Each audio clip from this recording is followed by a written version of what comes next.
Hello, ladies and gentlemen. This is your instructional video on the first quarter independent reading and what that's going to look like for us.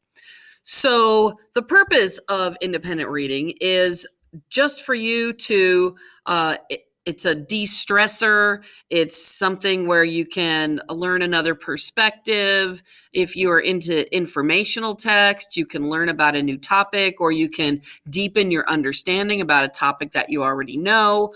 There are lots of reasons why reading is really important, and independent reading is really important because it's what you choose to read. It is your choice. It's your topic. It's what you're most interested in.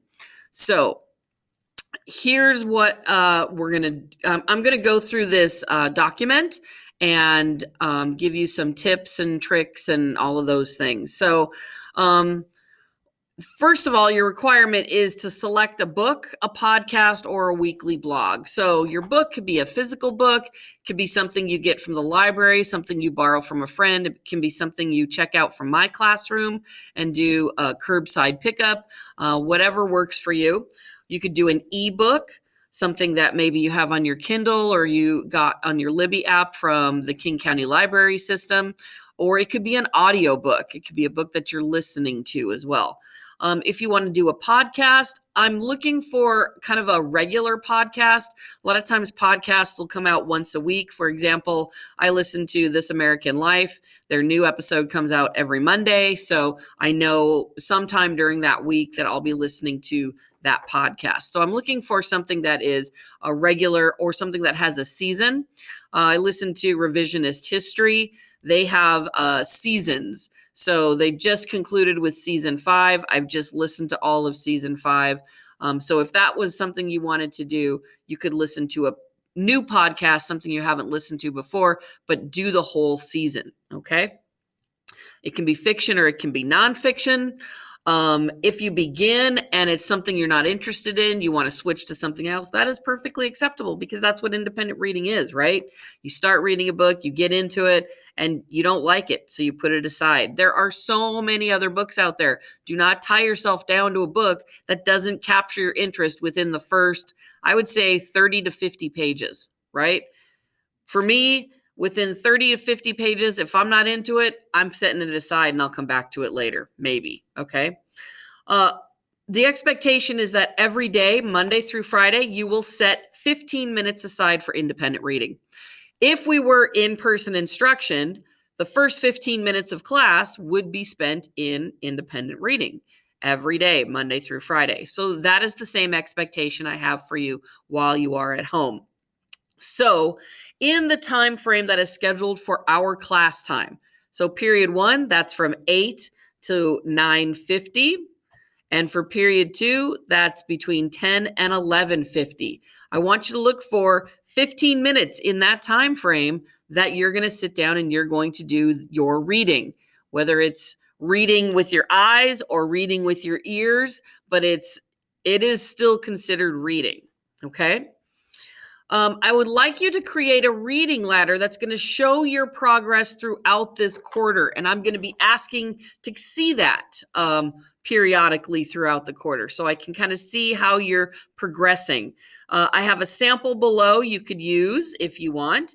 The reading ladder, it's just a list or a table of the texts that you're reading, listed in order from the easiest to what was the most challenging. With that reading ladder, I'm also looking for a short summary, 2 to 3 sentences on what it is that you're reading. And you'll notice here in my description, ways to define most challenging. Maybe you're not used to reading long books and you read something that was much longer than you normally read, or the number of minutes in a podcast. The American Life podcast I listened to this morning was 1 hour and 3 minutes long. That's kind of a long one. I'm usually more of around 40 to 50 minutes. So that was a little bit longer for me. Could be the subject matter. If it's a subject that is really challenging, but it's something you're really interested in. the speed in completing the text. And for that would be like a vacation book. So I call it a bubblegum read, something that's totally easy. You just speed right through it because you don't have to think real deeply. The vocabulary is pretty basic. The storyline, it's pretty basic. You could probably predict what's going to happen because it's something you've read before, versus a more challenging book. So the vocabulary is larger. The concepts are more complex. The sentence structures are much longer and more complex. So you kind of have to read and reread. Okay, so that's another one. Background knowledge. If it's something that you're familiar with, a topic that you know about and you're reading more about, that's going to be a little bit easier than if it's a completely unknown topic and you want to educate yourself on it. The genre, if it's your usual reading genre, for me, I love young adult books. So a lot of times young adult books for me are more vacation reads because they're not real challenging for me, versus a new reading genre.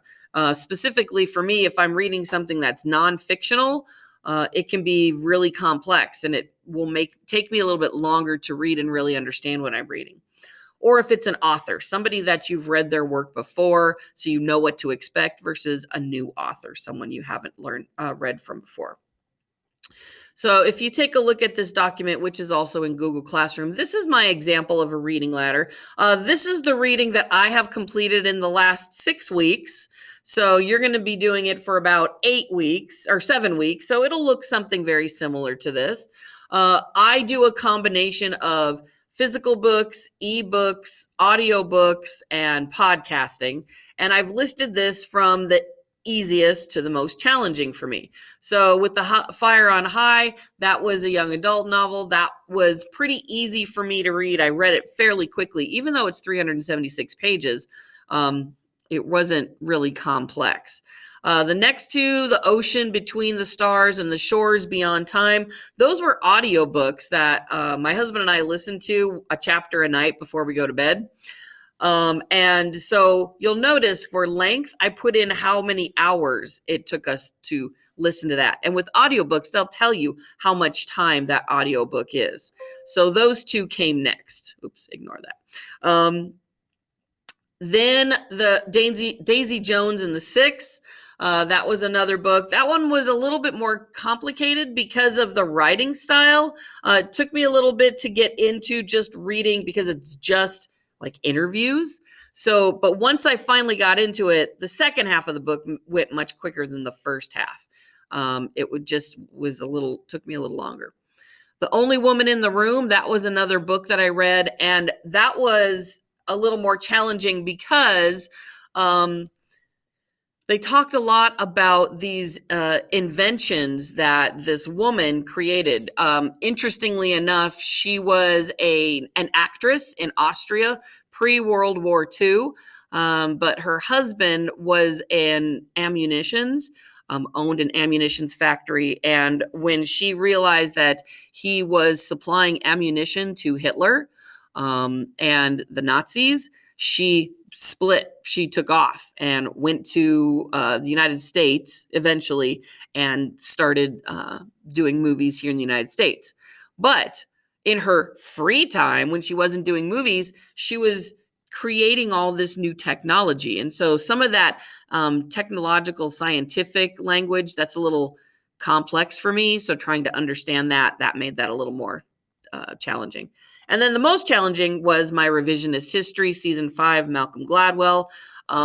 Again, a lot of the discussions or some of the podcasts, the one about napalm, it was actually a 4-episode series within this season. And there was a lot of technical, a lot of scientific, but also just historically things that I did not know. It kind of blew my mind a little bit. And so that's what made that probably the most challenging thing that I read over the course of the last 6 weeks. So you can do something just like this. You could just do a list with the information, whatever works for you, but you are going to be sharing that document with me. Then I'd also like you to schedule a video or a phone conference with me because we're going to be discussing these 3 essential questions. So, what have you learned from this text or from one of your texts, and how will this text make an impact in your life? What can the text that I'm reading teach me about being a writer? So, what are some craft moves? What are some things you see the author doing in your text that you can then steal and incorporate into your writing style to make your writing style better? And how can I use a conference with me to discuss how to improve your reading progress and how to increase strategies for approaching more difficult texts? So those are the 3 things we're going to be discussing. You'll notice there is a link here to the conference schedule. There's also I put the schedule in your individual Google Classrooms, but just to show you what that looks like. So across the left, or I'm sorry, down along the left side, you'll see the dates for the reading conferences. They're not going to start till the 28th because I want to give you a couple weeks of reading. Otherwise, we won't have anything to talk about. And they go through October 26th through the 30th. So choose a week and then look across the top at the times. So this is obviously for first period, Monday 8 to 8:45. I figure that the conferences will take anywhere between 10 and 15 minutes. That's why 8:45 is the last one, because then at 9 o'clock, we've got our Zoom meeting that day. Tuesday, we have a little longer time. Thursday, same thing. We've got Zoom meeting on Thursday. And then Friday, we have a little bit longer time. In second period, you'll notice your times are a little bit later, 10 to 10:45. And then at 11 o'clock, we have our Zoom meeting. Tuesday, 10 to 11:30. Thursday, 10 to 10:45. Again, we have a Zoom meeting that day. And then Friday, 10 to 11:30. So choose a time frame that works for you. And then you've hopefully chosen a date. And then I'm going to ask you to type in your name, what time you want our conference to be, and if it's going to be a phone conference or a video conference. If it's a video conference, then I'll set up the Zoom meeting invitation. I'll send that to your school Gmail account, and we'll do a video conference where I can see you and you can see me. If you want to do a phone conference, you will have to call me at that phone number. This way, I'm not calling your parents' number that I have, because usually that's their cell number and you might not be with them right then. So this way, you can just call into that number. That is the phone here in my classroom. I don't have to get your cell number from you. And then we can do a phone conference if that makes you feel more comfortable. So I am going to ask, you'll notice for this week on Monday, I've got 2 of them we can do. Tuesday, we can do 2 of them. But again, make sure that if you're signing up, leave about 10 to 15 minutes between, because I figure that's about how long those conferences are going to take. If they get one, I am going to time them too. So if we get to 15 minutes, that's when I'm going to cut it off. So I don't want to waste, I want to respect your time and not kind of drag that on and on. Unless you want to keep talking, we could do that too. All right. So some important dates. By September 11th, you need to have chosen what you're going to do. And there is a Google form in Google Classroom now where you can put in what you're going to be reading. Conferences, you can see there. Your reading ladder will be due on November the 2nd. So you will be turning that into me. And then you are going to be doing an assessment. That's going to be due November 6th, which is the last day of the quarter. You have 3 options. You're going to be doing an advertisement, which is a video presentation. So that is a video, a Screencastify probably, or you can do a video on your phone and upload that into Classroom. But I do have a planner for that, as well as a rubric for you to take a look at. You can do a book or podcast review. We are going to be doing informational writing. One of the types of writing is review writing. So you would be doing a review for either the book or podcast or blog that you did. It's going to be a writing piece, but then I'm going to ask you to present by doing an author reading. So you're going to be reading your review. And then the last one would be an analysis, which is going to be an infographic with an audio presentation. So you would create an infographic, which is mostly images, but some words. And then you would do a Screencastify with the screen on, but your webcam off. So then we would just hear your voice as you go through your analysis of your book or your podcast. And I've got instructions for that as well. I'm going to put that in Google Classroom probably in a couple of weeks. I have them done, but I don't want to stress you out. So right now, I just want you reading and finding something that you're going to be really interested in. Okay. All right. So if you have any questions about the first quarter independent reading, please be sure to email me or give me a call, or we can talk about it in the Zoom meeting as well. But that is the plan for our first quarter reading. Hope you can find something great that you're really going to enjoy. If you need a little bit of help, I am going to put a list of podcast suggestions with this as well. So if you're not sure what kind of podcast you're interested in, I'll provide some suggestions for you. But otherwise, happy reading.